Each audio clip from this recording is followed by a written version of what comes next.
हरे कृष्णा माता जी, पंचांग प्रणाम। हरे कृष्ण विद्या जी।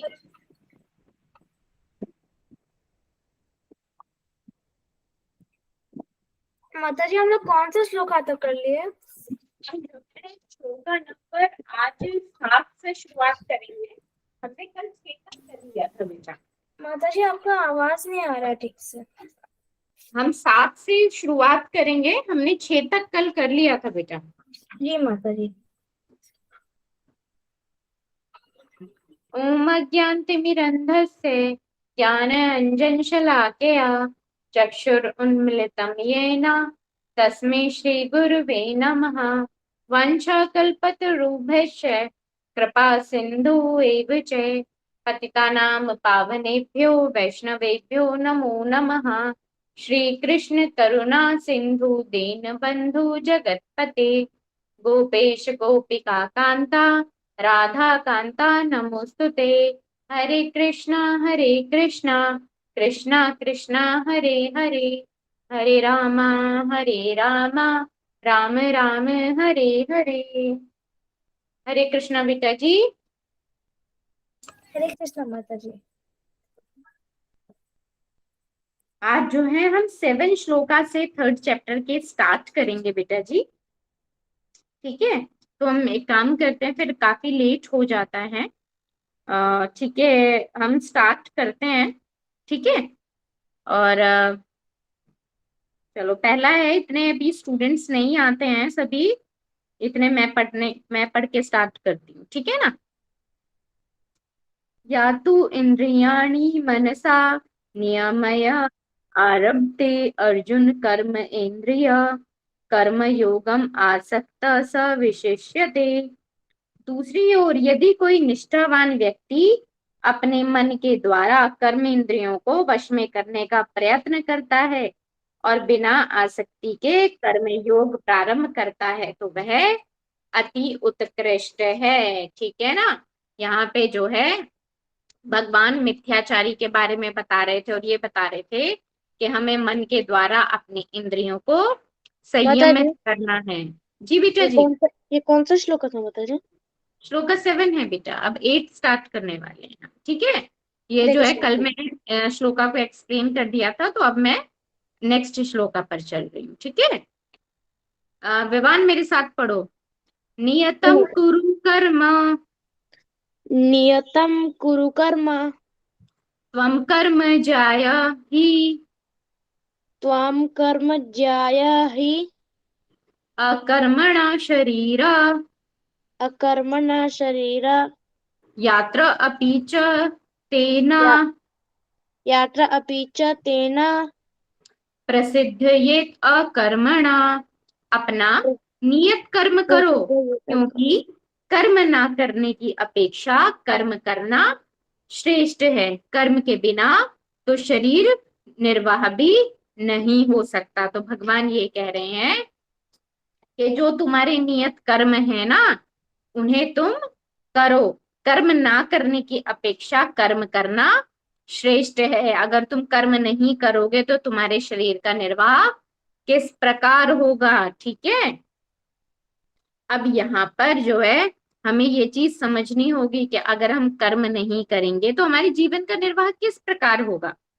ठीक है, अब देखो, लोग ऑफिस जाते हैं, काम करते हैं, धन अर्जित करते हैं, तो उससे क्या है, क्या उससे अपनी गृहस्थी को चलाते हैं, अपने बच्चों को पढ़ाते हैं लिखाते हैं, उनके खाने पीने का ख्याल रखते हैं। सोचो, अगर व्यक्ति कर्म ना करे तो उसके परिवार के साथ क्या न्याय होगा। कोई न्याय हो पाएगा कुछ? उनके परिवार का ध्यान कौन रखेगा। तो इसलिए हमें इस चीज का बहुत ध्यान रखना है कि भगवान ने गीता में कर्म ना करने के लिए नहीं कहा। भगवान ने कहा है कि अपने जो नियत कर्म है तुम्हारा, उसे करो, क्योंकि अगर तुम उस कर्म को नहीं करोगे तो तुम्हारा जीवन निर्वाह किस प्रकार होगा। ठीक है, अब यहाँ नेक्स्ट श्लोका में चलते हैं। यज्ञ अर्थात कर्मणः अन्यत्र लोक अयम कर्म बंधन तदर्थम कर्म कौन्तेय मुक्त संगम समाचर।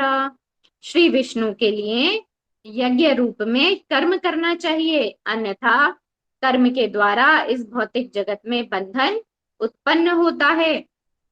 अंतः हे कुंती पुत्र, उनकी प्रसन्नता के लिए अपने नियत कर्म को करो और इस तरह बंधन से तुम सदा मुक्त रहोगे। अब यहाँ पे भगवान ना रास्ता बताते हैं, ठीक है। अब हम पूछ सकते हैं भगवान से, भगवान अगर हम कर्म करेंगे तो हमें तो कर्म का बंधन लगेगा, क्योंकि हर कर्म से या तो हम पाप को जनरेट करेंगे या पुण्य को जनरेट करेंगे, और पाप पुण्य भोगने के लिए हमें दोबारा जो है इस पृथ्वी पर जन्म लेना पड़ेगा, कोई ना कोई जो है यूनी हमें स्वीकार करनी पड़ेगी। तो यहाँ भगवान इसका मार्ग बता रहे हैं। भगवान कह रहे हैं कि तुम श्री हरि विष्णु के लिए यज्ञ के रूप में कर्म करो। इस तरह कर्म, अगर तुम इसके अलावा कर्म करते हो तो तुम्हें भौतिक बंधन लगेगा, लेकिन अगर तुम भगवान की प्रसन्नता के लिए अपने नियत कर्म को करते हो तो इस तरह से तुम बंधन से सदा मुक्त रहोगे, ठीक है। तो यहाँ पे दो चीजें समझी थी ना हमने, कि अगर हम कर्म करते हैं तो या तो हमें पाप मिलता है या हमें पुण्य मिलता है, ठीक है।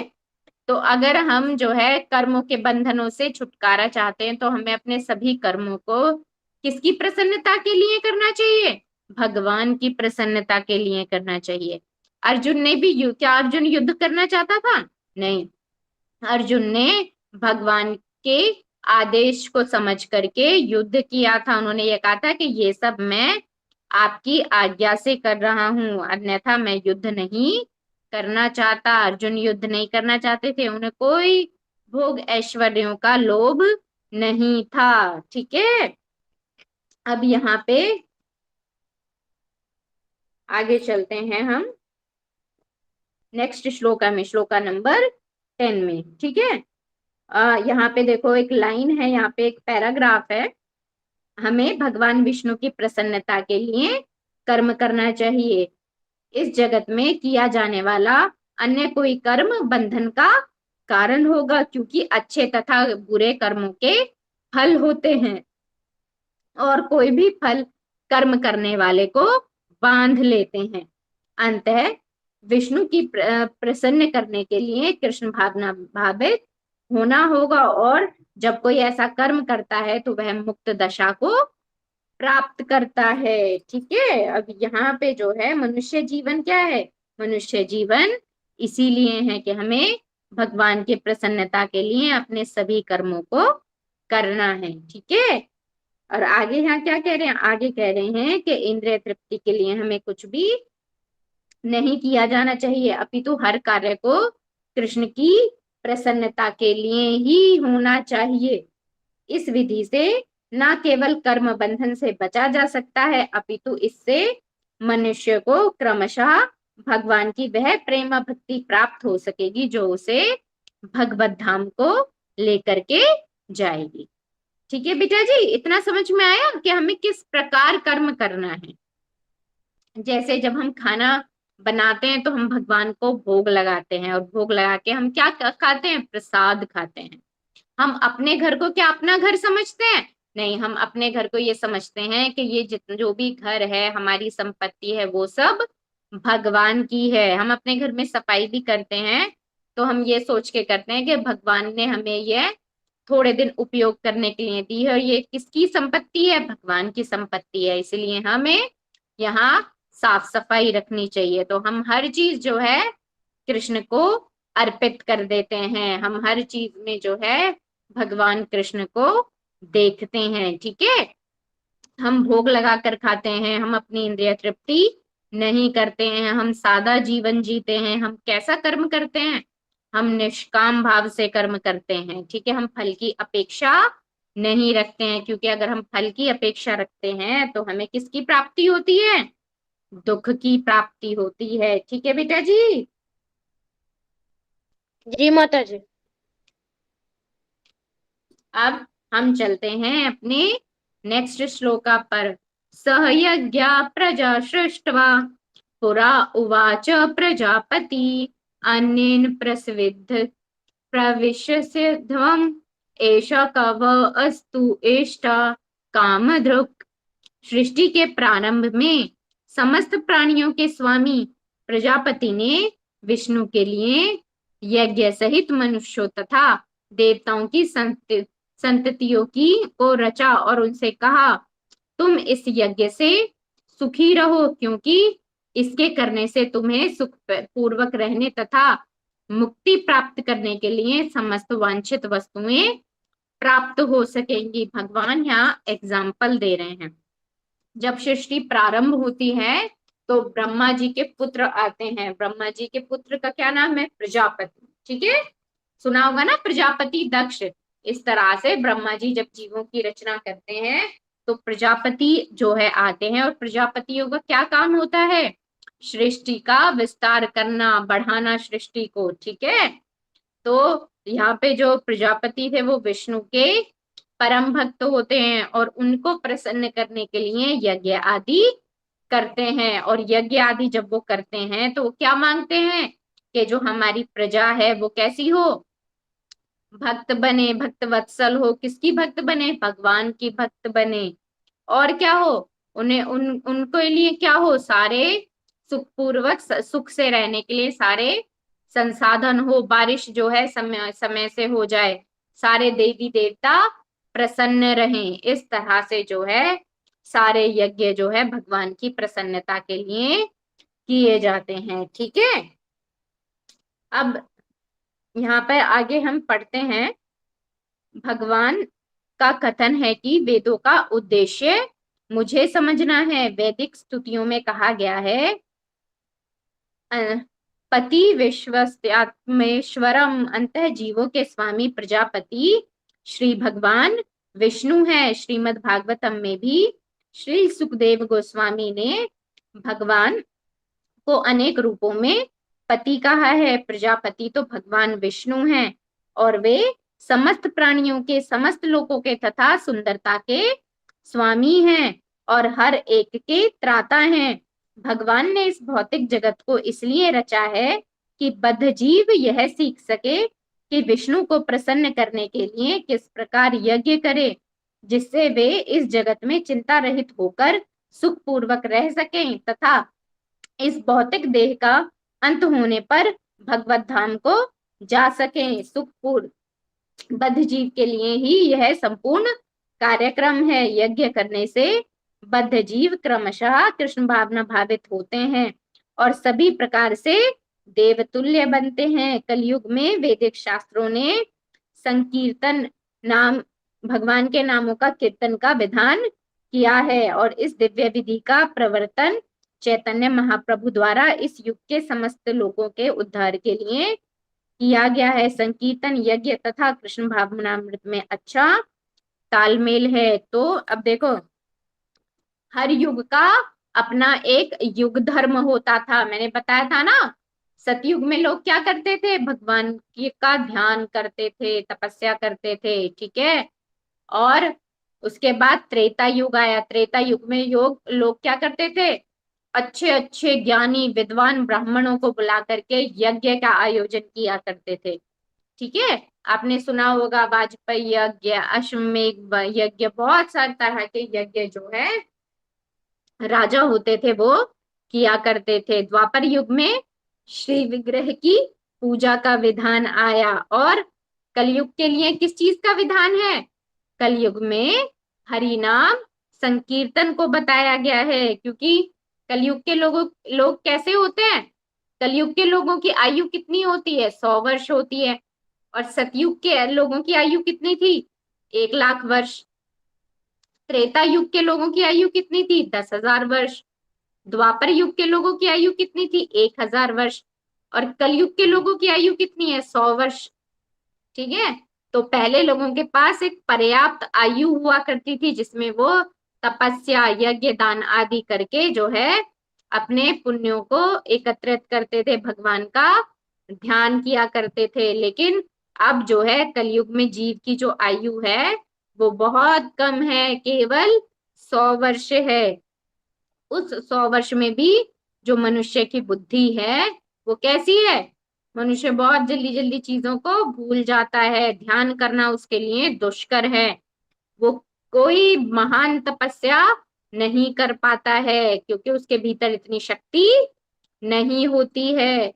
ठीक है, कि वो क्या करे, वो बहुत ज्यादा कष्टों को झेल नहीं सकता, ठीक है, शरीर त्याग देगा, ठीक है। तो इसीलिए भगवान ने कहा कि मेरे नाम का जप करो, कीर्तन करो, इसी से जो है तुम्हारा उद्धार हो जाएगा, ठीक है। क्या इतनी बात समझ में आती है बेटा जी?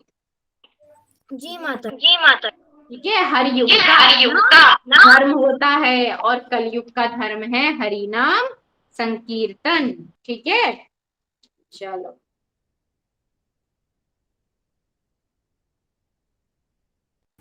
माता जी आपका आवाज नहीं आ रहा।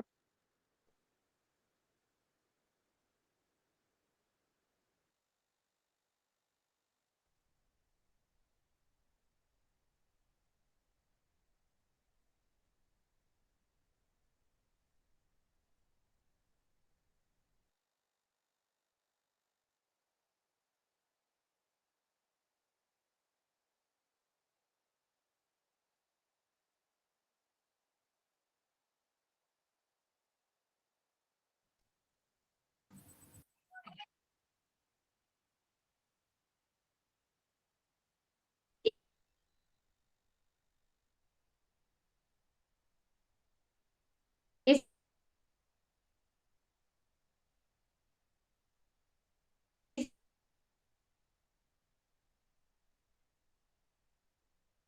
माता जी आपके यहाँ पे कोई नेटवर्क इशू है, इसलिए आपकी आवाज कट कट के आ रही। कलयुग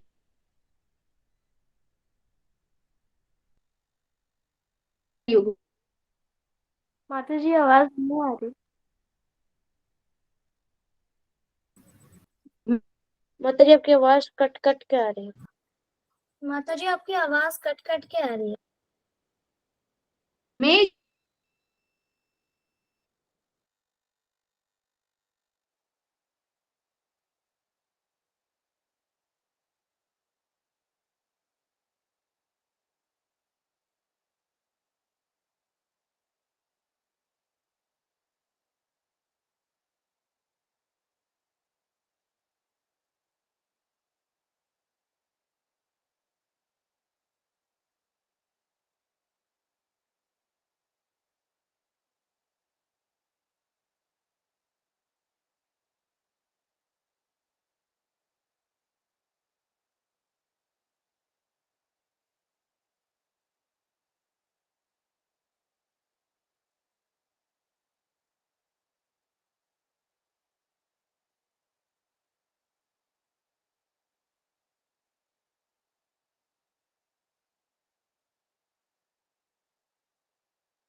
माता जी अभी भी आपकी आवाज नहीं आ रही।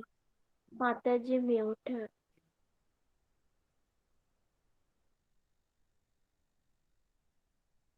माता जी आपका कैमरा एक जगह स्टॉप हो गया।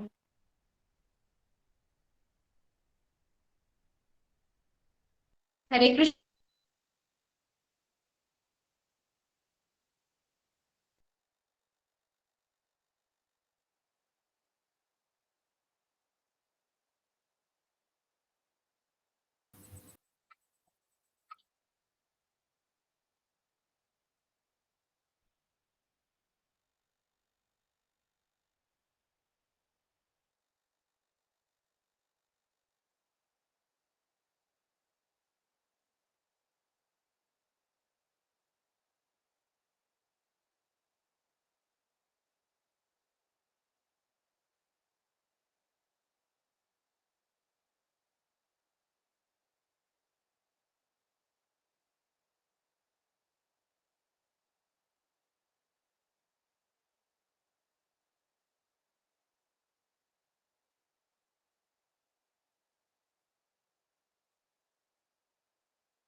हरे कृष्णा। बेटा जी मेरी आवाज आ रही है? जी माता जी माता जी अब आ रही है। Thank God. इंटरनेट का बेटा जी इशू चल रहा है, मैं क्या करूँ, नेटवर्क का इशू है। चलो अब यहाँ पे हम नेक्स्ट श्लोका पे चलते हैं, ठीक है। हम श्लोका नंबर 11 पर चलते हैं। हाँ बेटा मानसी अपना माइक ऑफ कर लो।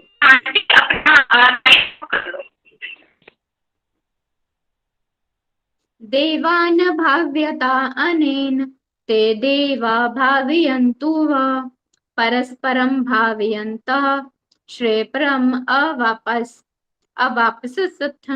अब यहाँ पे जो है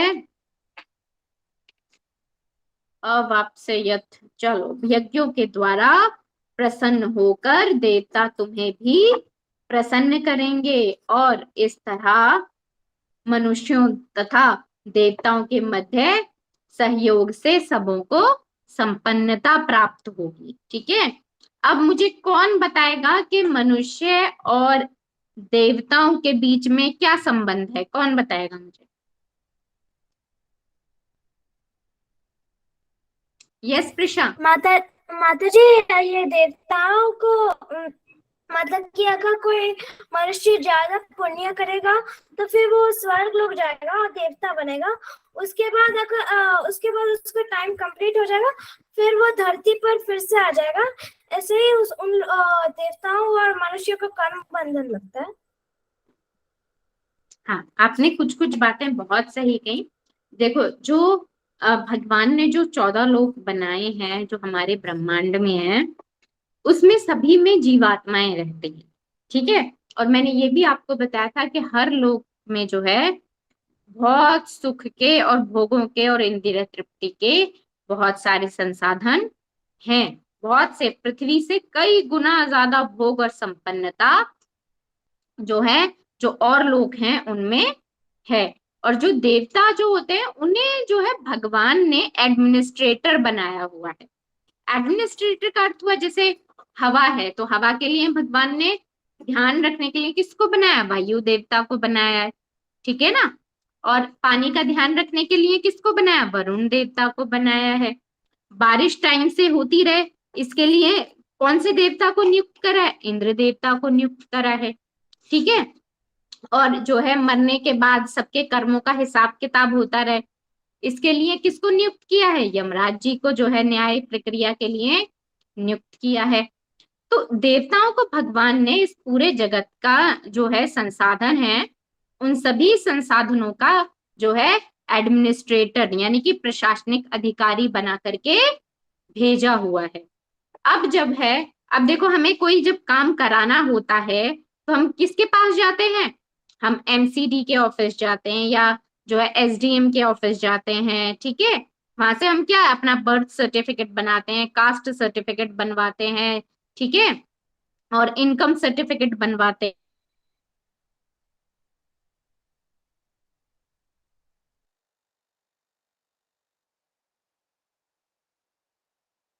करते हैं माता।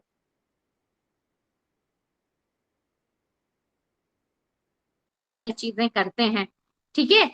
और तो हमारे सारे काम क्या स्मूथली हो जाते हैं। लेकिन अगर हम वहां जाके प्रशासनिक अधिकारी से लड़ाई झगड़ा कर लें तो क्या हमारा कोई काम होगा? नहीं माता जी। हमारा कोई काम नहीं होगा, वो हमें अपने ऑफिस से निकाल देंगे, ठीक है। हमें कोई सर्टिफिकेट नहीं देंगे, है ना। और क्यों? क्योंकि वो भी एक डेजिग्नेटेड पोस्ट पर बैठे हैं, ठीक है। और उन्हें वो पोस्ट किसने दी है? भगवान ने दी है, ठीक है। और जब हमारे पुण्य कर्म होते हैं तो हम क्या है देवताओं की पदवी तक पहुंच सकते हैं। इसीलिए जो है जब जो ऋषि होते हैं तपस्या करते हैं तो इंद्र क्या करते हैं? उनकी तपस्या को भंग करते हैं। क्योंकि इंद्र को क्या लगता है? इंद्र को लगता है कि अब जो है मेरा जो राज्य है स्वर्ग पे वो छिन जाएगा, अब मैं राजा नहीं रहूंगा। अगर इस ऋषि के पुण्य इतने ज्यादा हो गए तो स्वर्ग का राजा इस ऋषि को घोषित कर दिया जाएगा। तभी आपने सुना है ना इंद्र ने तपस्या भंग की, इस वाली जो है अप्सरा को भेजा है ना, अप्सरा ने ऋषि को क्या कर लिया? मंत्र मुग्ध कर लिया, ऋषि ने क्या किया, अप्सरा के साथ शादी कर ली, है ना, बच्चे और इस संभोग में और इन सारी चीजों में ऋषिगण लग गए। तो उससे क्या हुआ, उससे उनके सारे पुण्य क्षीण होते चले गए। ठीक है, कि जब कोई ऋषि भौतिक कार्यों में वापस से लग जाता है तो क्या है, उसकी सारी तपस्या जो है, सारी तपस्या खराब हो जाती है और उसके पुण्य खत्म होते जाते हैं। तो इसलिए जो है इंद्र जो है क्या है, देवता है, ये सारे क्या है, अधिकारी हैं। हमें इनको कैसा रखना पड़ता है, इनको भी प्रसन्न रखना होता है। अब यहाँ पे देखो, यज्ञों के द्वारा प्रसन्न होकर देवता तुम्हें भी प्रसन्न करेंगे और इस तरह मनुष्यों तथा देवताओं के मध्य सहयोग से संपन्नता प्राप्त होगी। आपने सुना होगा कि कई बार जब बारिश नहीं होती थी ना, तो राजा यज्ञ करता था और यज्ञ करके देवताओं को प्रसन्न करता था, और तो है जो है फिर क्या होता था, उस राज्य में बारिश होती थी। बारिश होती तो क्या था, धन धान्य उगता था। ठीक है, अगर बारिश ही नहीं होगी तो किसी भी तरीका का कोई भी अनाज नहीं उगेगा। तो जब देवता प्रसन्न होते हैं तो हमारी प्रकृति के साथ हमारा क्या है, तालमेल बनता है। तो सब कैसे रहते हैं, एक दूसरे के साथ कॉपरेट करके रहते हैं। ठीक है, एक दूसरे को परेशान नहीं करते हैं, एक दूसरे के साथ कॉपरेशन के साथ काम करते हैं। ठीक है, और किस तरह के लाभ होंगे, यही लाभ होंगे कि बारिश जो है कैसी हो जाएगी, समय से हो जाएगी, कोई प्राकृतिक आपदा नहीं आएगी, बाढ़ नहीं आएगी। ठीक है, फसल खराब नहीं होगी, सूखा नहीं पड़ेगा। ठीक है, कोई बहुत बड़ी बीमारी नहीं आएगी, कोई महामारी नहीं फैलेगी वहां पर। तो इस तरह से होता है। तो यहाँ पे भगवान कह रहे हैं कि जो देवता हैं वो, उनको क्या है, यज्ञ करके हम प्रसन्न रखते हैं। ठीक है, उनकी प्रसन्नता के लिए यज्ञ करते हैं, जिससे कि क्या है, आर्थिक संपन्नता प्राप्त होती है। अब लास्ट श्लोका मैं ले रही हूँ, श्लोका नंबर 12। ठीक है, इष्टान भोगान ही व देवा दास्यन्ते यज्ञ भाविता ते दत्तान अप्रदाय एभ्य भक्तेस्तेन एव सा। जीवन की विभिन्न आवश्यकताओं की पूर्ति करने वाले विभिन्न देवता यज्ञ संपन्न होने पर प्रसन्न होकर तुम्हारी सारी आवश्यकताओं की पूर्ति करेंगे। किंतु जो इन उपहारों को देवताओं को अर्पित किए बिना भोगता है, वह निश्चित रूप से चोर है। देखो भगवान क्या बता रहे हैं, भगवान ये कह रहे हैं, जैसे अब देखो हम घर में भी रहते हैं तो हमें क्या देना पड़ता है, टैक्स देना पड़ता है। ठीक है, बिजली का यूज करते हैं तो बिजली का बिल देना पड़ता है, कि नहीं, पानी का यूज करते हैं तो पानी का भी बिल देना पड़ता है। ठीक है, लेकिन अगर हम ये सब बिल ना दें, सारी जो चीजें हम खरीदते हैं उन पर सब क्या, इनडायरेक्ट टैक्सेस लगते हैं। तो टैक्सेस का अमाउंट भी हम ही लोग देते हैं। हम लोग देते हैं कि नहीं, हम बाहर से अगर एक माचिस भी खरीद के लाते हैं तो उसमें भी टैक्स का अमाउंट इंक्लूड होता है। तो भगवान यहाँ पे यही कह रहे हैं कि जो देवता जो है हमारी यज्ञ से प्रसन्न होकर क्या करते हैं, हमारी सारी इच्छाओं की पूर्ति कर देते हैं। लेकिन अगर हम इन उपहारों को देवताओं को अर्पित किए बिना अगर हम भोगते हैं तो हम कैसे हो जाते हैं, हम चोर हो जाते हैं। अगर हम टैक्स नहीं भरते तो हमें क्या कहा जाता है कि अरे ये टैक्स की ना चोरी कर रहा है। अगर हम इलीगल रूप से बिजली का यूज करते हैं और उसका बिल नहीं भरते तो क्या कहते हैं, ये आदमी ना बिजली चुराता है। ठीक है, कहते हैं कि नहीं कहते हैं, कहते हैं माता जी। कहते हैं ना। हाँ, तो यही यहाँ पे भगवान कह रहे हैं कि जो है हमें क्या करना चाहिए, हमें जो है भगवान को भोग लगा के सारी चीजों को करना चाहिए। कोई भी चीज आए तो हमें क्या करना चाहिए, भगवान को उस चीज को समर्पित करना चाहिए। ठीक है, आगे यहाँ पर पढ़ते हैं, देवतागण भगवान विष्णु द्वारा भोग सामग्री प्रदान करने के लिए अधिकृत किए गए हैं। अंतर्नियत यज्ञों द्वारा उन्हें अवश्य संतुष्ट करना चाहिए। वेदों में विभिन्न देवताओं के लिए भिन्न भिन्न प्रकार के यज्ञों की संस्तुति है, किंतु वे सब अंततः भगवान को ही अर्पित किए जाते हैं, किंतु जो यह नहीं समझ सकता कि भगवान क्या है, उसके लिए देव यज्ञ का विधान है। अनुष्ठानकर्ता के भौतिक गुणों के अनुसार वेदों में विभिन्न प्रकार के यज्ञों का विधान है।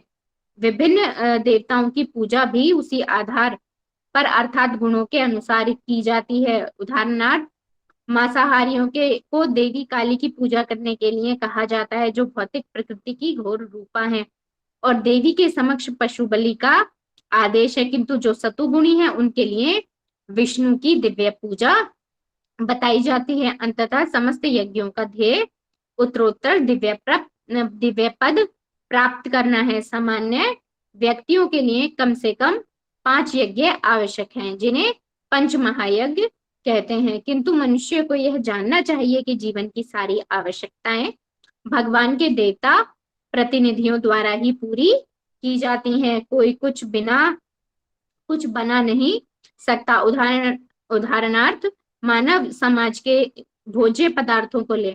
इन भोज्य पदार्थों में शाकाहारियों के लिए अन्न, फल, शाक, दूध, दही, चीनी आदि हैं, तथा मांसाहारियों के लिए मांस आदि। इनमें से कोई भी पदार्थ मनुष्य नहीं बना सकता। एक और उदाहरण ले, उष्मा, प्रकाश, जल, वायु आदि जो जीवन के लिए आवश्यक हैं, इनमें से किसी एक को बनाया नहीं जा सकता। परमेश्वर के बिना ना तो प्रचुर प्रकाश मिल सकता है, ना चांदनी, ना वर्षा, ना समीर ही, जिसके बिना मनुष्य जीवित नहीं रह सकता। स्पष्ट है कि हमारा जीवन भगवान द्वारा प्रदत्त वस्तुओं पर आश्रित है। यहाँ तक कि हमें अपने उत्पादन उद्यमों के लिए अनेक कच्चे माल की आवश्यकता होती है। धातु, गंधक, पारस, मैग्नीज आदि अन्य आवश्यक वस्तुएं, जिनकी पूर्ति भगवान के प्रतिनिधि इस उद्देश्य से करते हैं कि हम इनका समुचित उपयोग करके आत्म साक्षात्कार के लिए अपने आप को स्वस्थ एवं पुष्ट बनाएं। अब देखो यहाँ पे जो है भगवान ये आगे और क्या कहते हैं, थोड़ा सा और ऐसे और पढ़ लेते हैं लास्ट पैराग्राफ। जीवन का चरम लक्ष्य अर्थात भौतिक जीवन संघर्ष से मुक्ति प्राप्त हो सके, यज्ञ संपन्न करने से मानव जीवन का यह लक्ष्य प्राप्त हो जाता है। यदि हम जीवन का उद्देश्य को भूलकर भगवान के प्रतिनिधियों से अपनी इंद्रिय तृप्ति के लिए वस्तुएं लेते रहेंगे और इस संसार में अधिक अधिक फंसते जाएंगे, जो कि सृष्टि का उद्देश्य नहीं है, तो निश्चय ही हम चोर हैं, और इस तरह हम प्रकृति के नियमों द्वारा दंडित होंगे। चोरों का समाज कभी सुखी नहीं रह सकता, क्योंकि उनका कोई जीवन लक्ष्य नहीं होता है। भौतिकतावादी चोरों का भी कोई जीवन लक्ष्य नहीं होता है, उन्हें तो केवल इंद्रिय तृप्ति की चिंता रहती है। वे नहीं जानते कि यज्ञ किस तरह किए जाते हैं, किंतु चैतन्य महाप्रभु ने यज्ञ संपन्न करने की सरलतम विधि का प्रवर्तन किया है। यह संकीर्तन यज्ञ जो संसार के किसी भी व्यक्ति द्वारा जो कृष्ण भावनामृत के सिद्धांतों का अंगीकार करता है, संपन्न किया जाता है। ठीक है ना। देखो अभी जो मैंने बात आपको समझाई थी उसमें भी यहाँ भी यही लिखा है कि अगर हम जो है हमारी भोज्य सामग्री किससे आती है, जब सूर्य निकलता है, बारिश होती है, हवा चलती है, ठीक है, तभी तो जमीन से कुछ उगता है। अगर मान लो सूर्य का प्रकाश ही ना हो, पानी ही हम जो है ना दें, तो हम कितनी अच्छे से अच्छा बीज जो है धरती में लगा देंगे, कुछ उगेगा वहां पर? कुछ भी नहीं उगेगा। तो भगवान ने हमारी जो है हमारी अच्छी गति के लिए हमें सारी वस्तुएं प्रदान की हैं। प्रभुपाद जी कहते हैं कि संसार में किसी वस्तु की कमी नहीं है, अगर कमी है तो कृष्ण भावनामृत की कमी है। क्योंकि हम जो है ये सोचते हैं कि भगवान ने जो संसाधन हमें दिए हैं वो इंद्रिय तृप्ति के लिए दिए हैं, लेकिन नहीं, भगवान ने जो संसाधन दिए हैं वो मनुष्य के जीवन के लक्ष्य को प्राप्त करने में सहायता करने के लिए दिए हैं। ठीक है, जो है मनुष्य के जीवन का लक्ष्य होता है कि वो आत्म साक्षात करे, भगवान की प्राप्ति करे, लेकिन हम क्या करते हैं, हम भगवान के संसाधनों का प्रयोग अपनी इंद्रिय तृप्ति में लगाते हैं, हम भगवान को भोग लगाए बिना खा लेते हैं। इस तरह से हम क्या कहलाते हैं, हम सब चोर कहलाते हैं। और प्रभुपाद जी क्या कहते हैं कि चोरों का समाज कभी सुखी नहीं रह सकता। क्यों सुखी नहीं रह सकता? क्योंकि उनके जीवन का कोई लक्ष्य निर्धारित नहीं है। वो इंद्रिय तृप्ति के लिए संसाधनों का भोग करते हैं और इस भवकूप में अधिकाधिक फंसते जाते हैं। क्या इतनी बात समझ में आती है बेटा जी?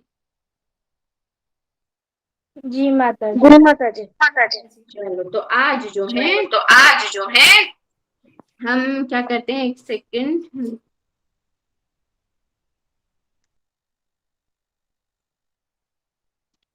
ठीक है, अब जो है आज हम यहीं पे रोकते हैं। और अब मुझे बताओ, आज जो है हमने कहाँ से श्लोका किए? हमने श्लोका नंबर 8 से लेकर आज हमने श्लोका नंबर 12 तक किए हैं, है ठीक है।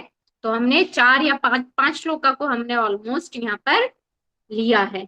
तो मुझे बताओ, किसी का कोई प्रश्न है बेटा जी? आज जो हमने सीखा, हमने क्या सीखा आज? हमने ये सीखा कि भगवान यज्ञ के बारे में बता रहे हैं, ठीक है, कि हमें यज्ञ करना चाहिए, हमें कर्म करना चाहिए। सबसे पहले भगवान ने क्या किया कि कर्म करो, कर्म ना करने से कर्म करना श्रेयकर है। और अगर हम कर्म नहीं करेंगे तो हमारे जीवन का निर्वाह किस प्रकार होगा? पहले तो भगवान ने ये बताया, फिर भगवान ने क्या बताया? भगवान ने ये बताया कि तुम भगवान की प्रसन्नता के लिए कर्म करो। पहली चीज क्या बताई? कर्म करो। दूसरी चीज क्या बताई? क्यों कर्म करो? क्योंकि कर्म से के क्या होगा? तुम्हारे जीवन का निर्वाह भी नहीं होगा अगर तुम कर्म नहीं करोगे। तीसरी चीज क्या बताई? कि भगवान की प्रसन्नता के लिए कर्म करो। इससे क्या होगा? तुम्हें कोई कर्म बंधन नहीं लगेगा। और इसके बाद भगवान ने क्या कहा? भगवान ने कहा यज्ञ के रूप में कर्म को करो। और आगे भगवान ने यज्ञों के बारे में बताया कि जो प्रजापति थे, जिनसे ये सृष्टि की शुरुआत होती है, सृष्टि के आरंभ में वे भी भगवान विष्णु की प्रसन्नता के लिए यज्ञ करते हैं। और यज्ञ करके क्या करते हैं? समस्त प्रजा के लिए वो क्या करते हैं? सुख के साधनों का क्या करते हैं? भगवान से मांगते हैं। देवताओं से क्या कहते हैं? कि यज्ञ करके उन देवताओं को प्रसन्न करते हैं। और क्या करते हैं? जिससे कि प्रजा सुखी रह सके, ठीक है। और इसके बाद भगवान क्या कहते हैं? कि जो देवता से जो में समृद्धि प्राप्त होती है, जो संसाधन प्राप्त होते हैं, ठीक है, जो भोज्य तुम्हें पदार्थ प्राप्त होते हैं, उन्हें हमें क्या करना चाहिए? हमें उन्हें भगवान को भोग लगाकर प्रसाद के रूप में ग्रहण करना चाहिए हमें। अगर हम भगवान को जो है भोग लगाए बिना खाते हैं तो हम क्या कहलाते हैं? चोर कहलाते हैं, ठीक है। तो ये चीजें आज हमने सीखी। अब मुझे बताओ, किसी का कोई प्रश्न है?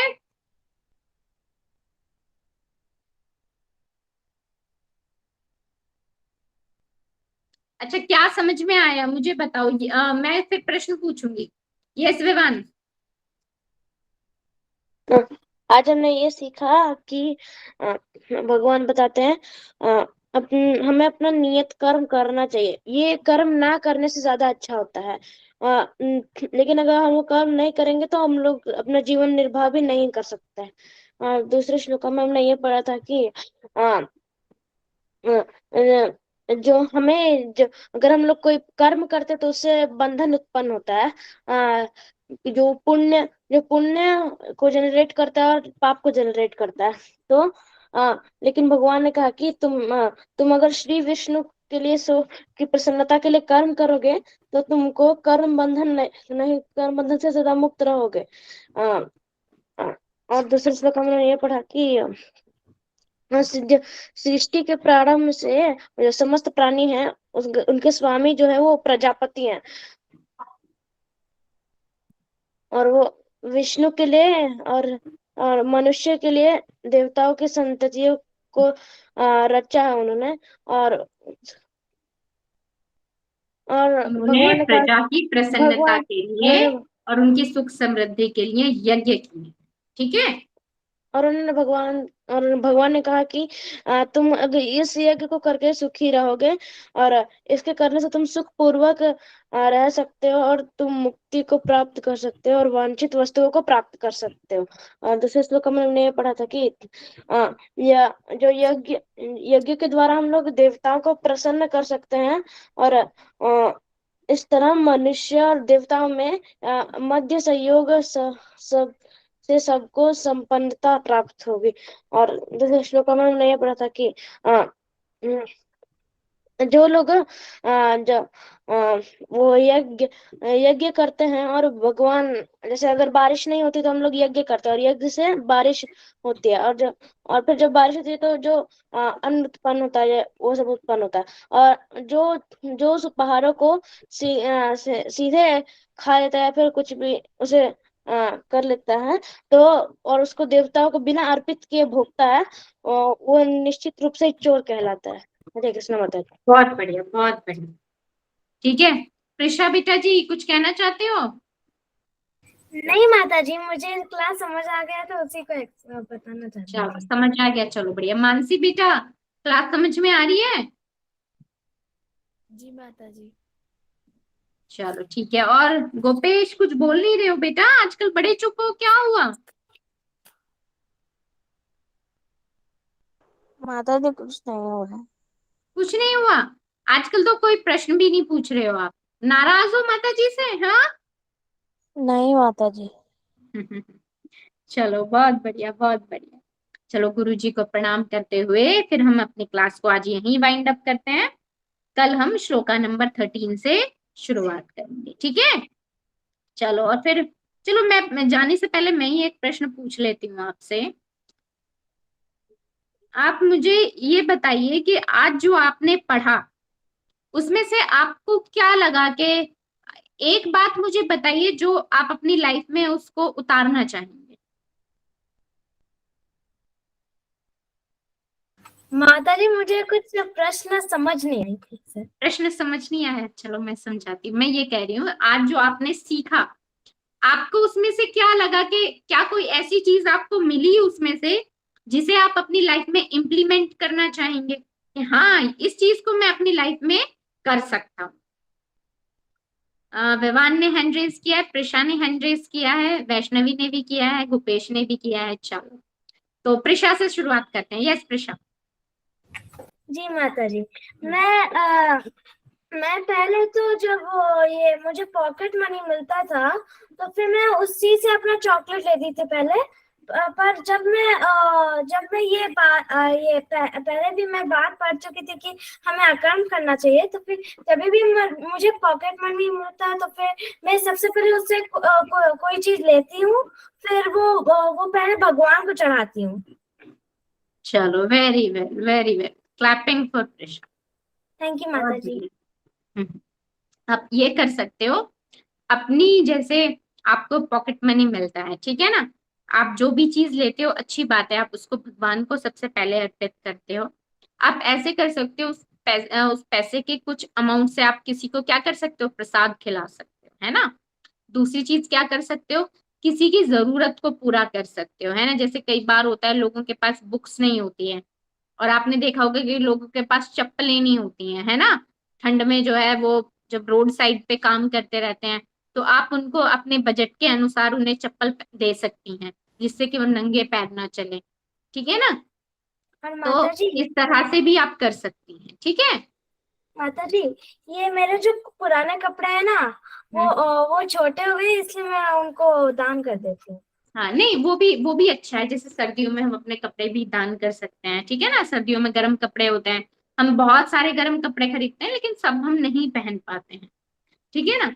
तो हम ये जी भी कर सकते हैं, इस तरह से भी हम अपने पैसों का यूटिलाइज कर सकते हैं, ठीक है। और हम ये कह सकते हैं कि भगवान, हम जो है उस जीवात्मा का भी हम सम्मान कर रहे हैं, क्योंकि जो सामने वाली आत्मा है वो भी तो भगवान की ही है है ना। उसके भीतर भी तो परमात्मा है, ठीक है। वो भी तो भगवान का ही अंश है ना। उसके भीतर जो आत्मा है वो भी भगवान का ही अंश है। तो इस तरह से हम सेवा कर सकते हैं, और भगवान से भी ये प्रार्थना कर सकते हैं कि मुझे पॉकेट मनी मिली, मेरे पास इतना था और मैंने इसे इस तरह से कर दिया, ठीक है। जी चलो गोपेश आप बताओ बेटा जी।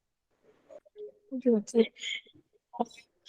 मैं मतलब जब भी मतलब मुझे बाहर का कुछ खाने को मतलब मिलता है, तो मैं मतलब उसे मन में भी भोग नहीं लगा पाता हूँ भगवान को। तो अब से मैं मतलब अगर घर में हूँ तो उस सामान को भगवान को भोग लगाऊंगा, और बाहर हूँ तब भी मन में भोग लगाऊंगा। चलो बहुत बढ़िया, बहुत बढ़िया, बहुत बड़ी बात बोली गोपेश ने। ईश्वर आपको ये करने के लिए बहुत शक्ति दें बेटा जी, बहुत बड़ी बात बोली आपने, ठीक है।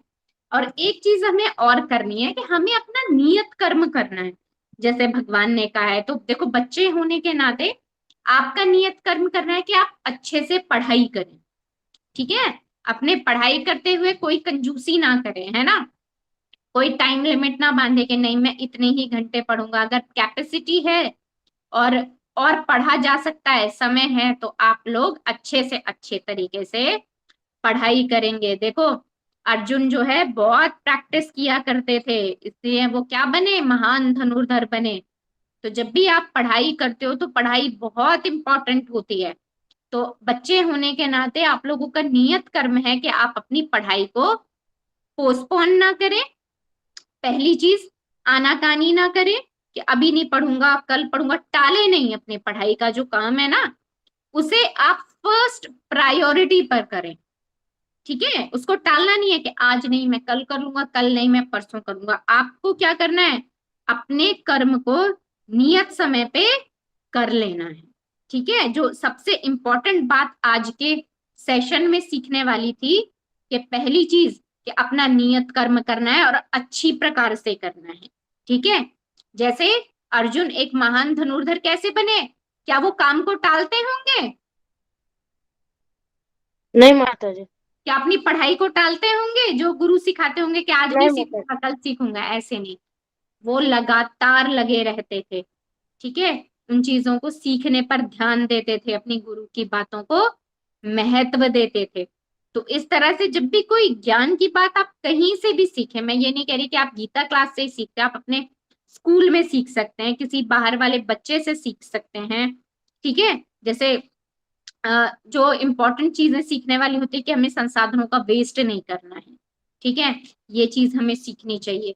दूसरी चीज क्या है कि हमें अपना नियत कर्म करना है, यानी कि अगर हम बच्चे हैं तो हमें अपनी पढ़ाई में अपना 100% देना है। अपनी पढ़ाई को, अपने काम को, अपने होमवर्क को टालना नहीं, ठीक है। यस गोपेश, समझ में बात आई बेटा?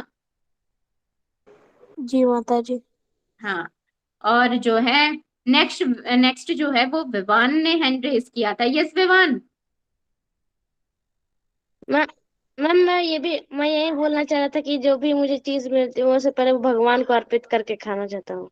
नहीं, वो आप करोगे बिल्कुल, वो करना भी चाहिए कि जो भी आपको मिलता है उसे, अगर आपके पास उस समय भगवान भी नहीं है तो मन में जो है वो चीज आप भगवान को अर्पित कर सकते हैं। ये अच्छी बात है ना। लेकिन जो पढ़ाई वाली बात मैंने बोली है ना, नियत कर्म वाली, उसे आप सब ध्यान पूर्वक करेंगे और जो भी आपका पढ़ाई का काम मिलता है उसको टालेंगे नहीं, ठीक है। ये बात मैं चाहती हूँ आप सभी बच्चे फॉलो करें इस चीज माता को। जी, देखो भगवान, हाँ जी। मुझे भी कहीं बाहर जाना है काम से, तो मैं लीव कर सकता हूँ क्या? हाँ बेटा जी, लीव कर सकते हो। मैं भी जो है 2 मिनट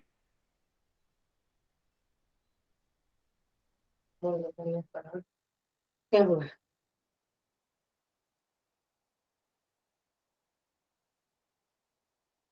में वाइंड अप कर रही हूँ, ठीक है। और बेटा आप हरे बताओ। हरे कृष्ण माता जी, दंडवत प्रणाम। हरे कृष्ण बेटा जी। ये बेटा आपने आज क्या सीखा, आप क्या इम्प्लीमेंट करोगे आज की क्लास से अपनी लाइफ में? माता जी, जो हमें जो खाऊंगी आग भगवान को भोग लगाते के हमें खागे खा रहे हैं। हाँ, खाना है। और दूसरी बात क्या बताई मैंने बेटा जी?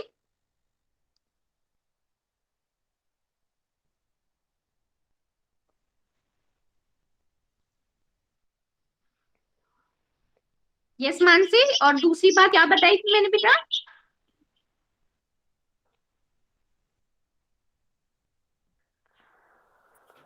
हमें कर्म करना चाहिए। आप अपनी पढ़ाई में इसे किस तरह इम्प्लीमेंट करेंगे?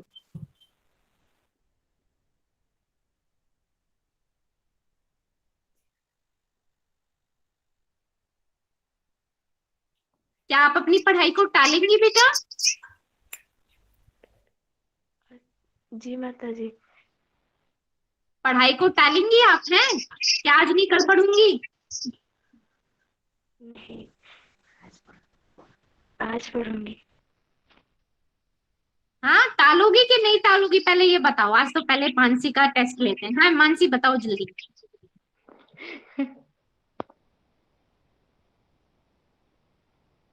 टालना नहीं है पढ़ाई को, ठीक है? इस बात को गांठ बांध के रखो, ठीक है?